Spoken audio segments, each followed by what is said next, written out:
Monsieur le Président de l'exécutif, du Conseil exécutif de Corse, la rénovation de l'éclairage public représente aujourd'hui un enjeu stratégique pour les communes confrontées à des impératifs de sobriété énergétique, de préservation de la biodiversité, de réduction des dépenses publiques et de lutte contre la pollution lumineuse.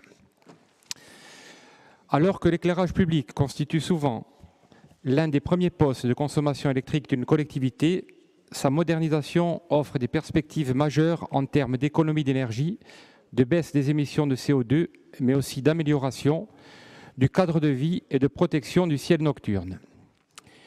Dans ce contexte, l'AUE joue un rôle central en accompagnant les communes dans la modernisation de leur parc d'éclairage.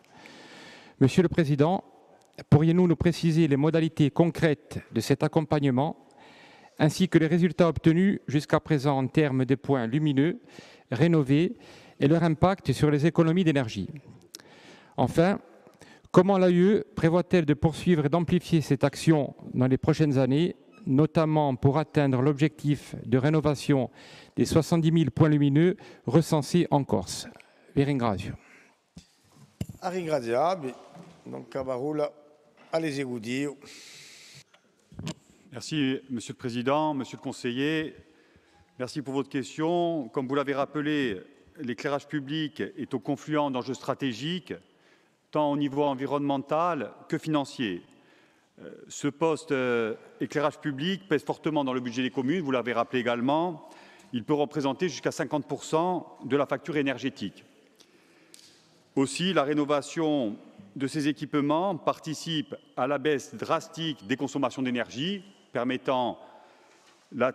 contribuant à l'atteinte de notre objectif d'autonomie énergétique, mais il contribue également à la baisse des factures.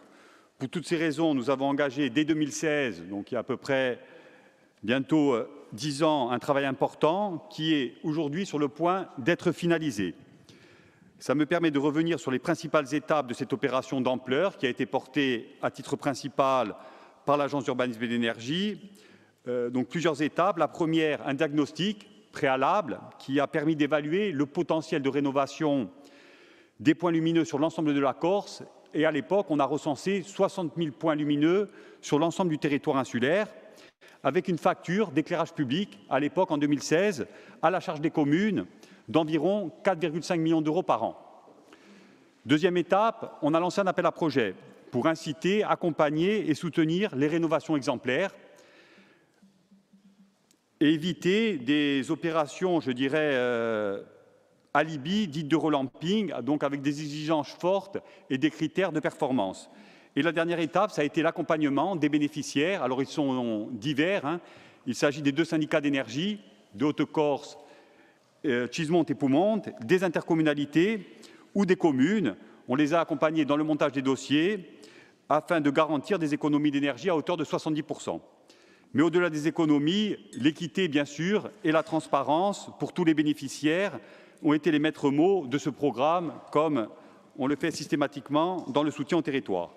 Donc 10 ans après son lancement, le bilan il est plus que positif. J'en fais état. Sur les 60 000 points lumineux recensés en 2016, 50 000 ont d'ores et déjà été rénovés ou sont en cours de rénovation. Donc il en reste 10 000. Et ça concerne ces 50 000 points, 233 communes sur les 360 communes insulaires. La réduction de la facture énergétique pour l'ensemble des communes, elle a été de 3 millions d'euros, donc très conséquente. Et le coût total des travaux, c'est 70 millions d'euros qui ont bénéficié quasiment en totalité à des entreprises corses. Donc, grâce à l'appui technique de nos services, nous avons croisé les financements issus de divers fonds pour un montant de subvention sur une totalité de travaux sur une assiette éligible de 60 millions, 40 millions d'euros de subventions, issus à la fois du cadre territorial de compensation, 24 millions d'euros, du FEDER, donc les fonds européens dont on parle beaucoup actuellement, pour un montant d'environ 9 millions d'euros. Et on a dû faire un travail de conviction auprès de l'Union européenne pour maintenir dans la nouvelle programmation ces opérations d'éclairage public afin de finaliser l'opération, et des fonds propres de la collectivité de Corse pour environ 7 millions d'euros. À cela s'ajoute le fonds vert ou le CPER. Nous ambitionnons aussi que ce projet puisse contribuer à la mise en valeur du territoire, notamment à la contribution à la transition écologique et à l'adaptation au changement climatique, Et pour cette raison, on a candidaté récemment au label international Réserve internationale de ciel étoilé, l'acronyme RIS. Ce label vise à récompenser les territoires dont la qualité du ciel est exceptionnelle. Il en existe aujourd'hui une vingtaine dans le monde qui sont labellisés aux États-Unis, au Royaume-Uni, en Nouvelle-Zélande ou encore en Irlande. Par exemple, le pic des Cévennes, je prends juste cet exemple-là, il a été labellisé RIS en 2018, il a rénové 2500 points lumineux. On envisage à l'horizon 2018 d'en rénover 60 000, sachant que 50 000 sont déjà rénovés. Donc pour obtenir ce label, on est en train d'élaborer une charte. On va y associer bien sûr l'ensemble des parties prenantes, le bloc communal, les associations d'astronomie, de défense de l'environnement, les acteurs impliqués dans le tourisme vert. Je pense notamment au travail en transversalité avec l'ATC.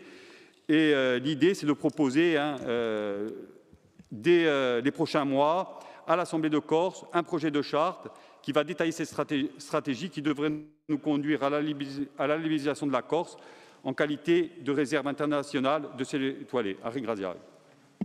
A ringraziare.